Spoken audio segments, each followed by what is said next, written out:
El proyecto del Sistema de Educación Tecnológica nació en México en el año de 1856, con el presidente Ignacio de Comonfort, siendo consolidado por Benito Juárez en la Declaración de la Ley de Instrucción Pública en 1861.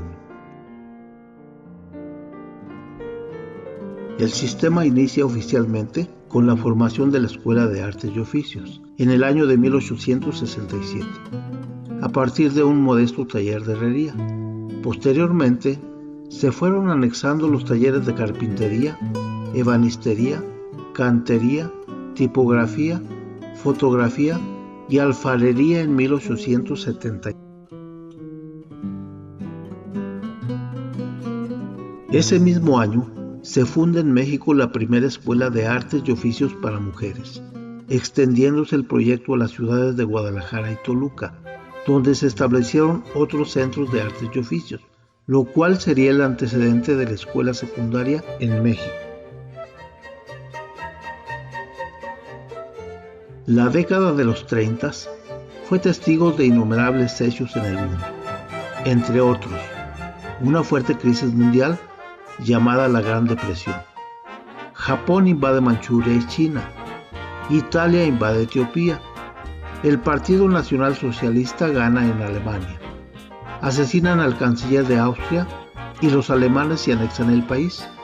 Se forma el bloque del Eje con los países de Italia, Berlín y Tokio.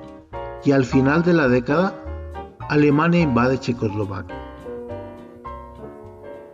En México, en el año de 1931, se crea la preparatoria técnica, la cual se cursaba en 4 años después de la primaria, siendo el antecedente de las escuelas de estudios tecnológicos. El 1 de diciembre de 1934, el general Lázaro Cárdenas es nombrado presidente de México. Durante su gobierno, se nacionalizó el petróleo, los ferrocarriles, se construyeron nuevas carreteras, se creó la reforma agraria y el 1 de enero de 1936 se funda el Instituto Politécnico Nacional. Con este legado, México se posicionaba en la cima de su desarrollo, siendo su sucesor quien permitiría consolidar su crecimiento y posicionar al país en la siguiente década como una potencia latinoamericana. Como aquellos que yo tuve en los días infantiles. Los años 40 fueron históricamente una época significativa, debido a que se encontraba en pleno desarrollo la crisis bélica de la Segunda Guerra Mundial.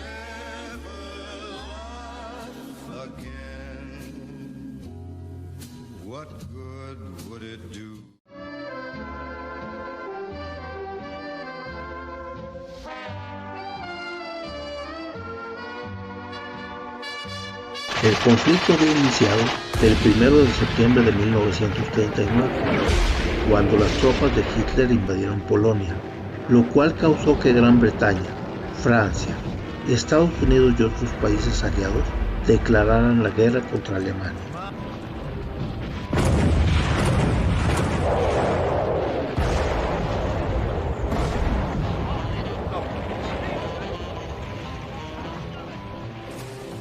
En México terminaba exitosamente el sexenio de Lázaro Cárdenas e iniciaba la presidencia de Manuel Ávila Camacho. A pesar de que México siempre mantuvo una posición neutral en ese conflicto, el 13 de mayo de 1942, el barco petrolero mexicano Potrero del Llano, el cual suministraba combustible a las naves americanas, fue atacado y hundido en las aguas del Golfo de México por un submarino alemán.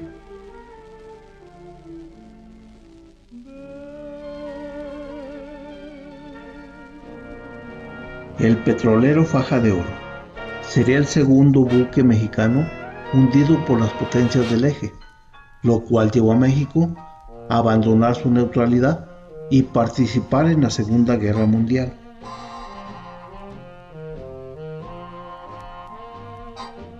El 28 de mayo de 1942, por primera vez en la historia, el presidente Manuel Ávila Camacho declara la guerra al bloque del Eje y participa en la contienda enviando un contingente de aviación integrado por casi 300 soldados, el Escuadrón 201.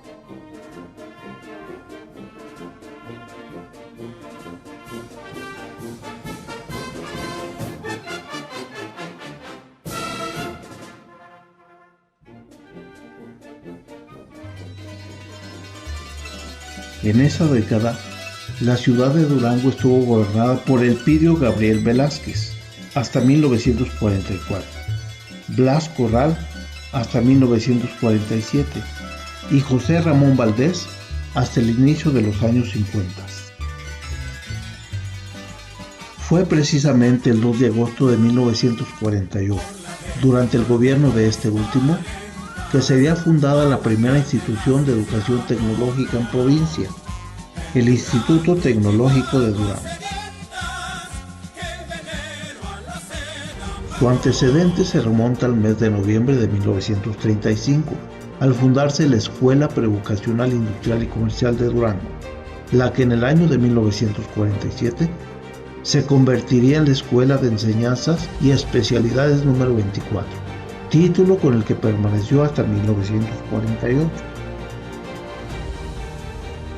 Sería en ese mismo año, gracias al apoyo del gobierno federal y a la labor infatigable del ingeniero José Gutiérrez Osornio, María Dolores Barraza Enrique, Gilberto Estrada García, Roberto González González, José Antonio Rodríguez Solís, Julio Plauchú Muñoz, Aristeo Colorado Ortiz, Lisandro Ávila Gámez, Juan Manuel García Valdés, Roberto Silva Vázquez, Arnulfo Ibarra Barraza y el ingeniero José Edmundo Nuncio Gaona, quienes se encargarían de reunir la información y documentación requerida para justificar su creación.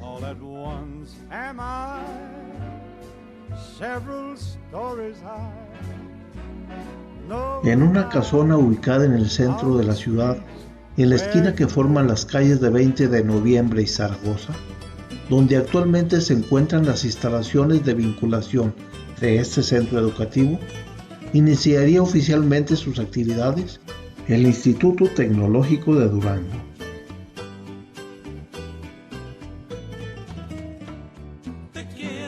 Luego de cubrir todos los requisitos oficiales, en el año de 1944 se aportó el presupuesto para iniciar la construcción del primer edificio, en una superficie de 10 hectáreas. Pero sería hasta el mes de abril de 1949 cuando la institución deja la céntrica casona y se traslada al nuevo edificio en la colonia Nueva Vizcaya, instalaciones que serían compartidas por los profesores del Instituto de Capacitación del Magisterio y los estudiantes de la secundaria del internado número 6, ahora Escuela Secundaria Ignacio Manuel Altamirano.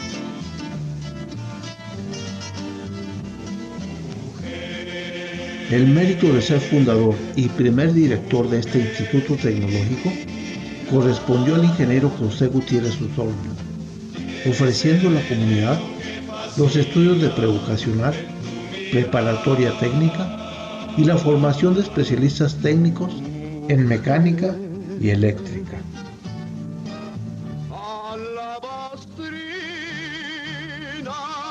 La década de los 50 estuvo marcada por notables acontecimientos. En 1950 inicia la Guerra de Corea. En 1953 muere Joseph Stalin. En 1955 inicia la Guerra de Vietnam y en 1959 triunfa la Revolución Cubana.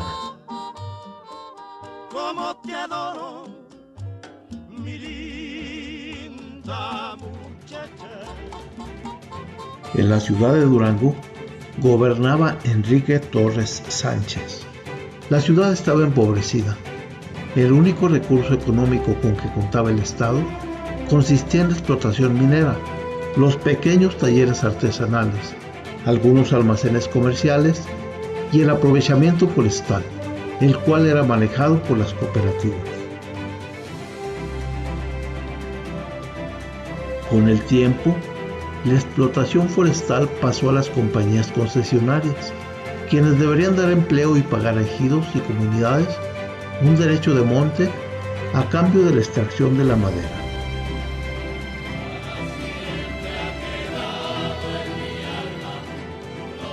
Las compañías empezaron a crecer utilizando modernos equipos de extracción, mientras que el derecho de monte se pagaba directamente a la Secretaría de Agricultura y no a los comuneros. Este derecho representaba menos del 5% del valor de la venta final de la producción maderable, de manera que los contratistas eran quienes obtenían los mayores beneficios en esta labor.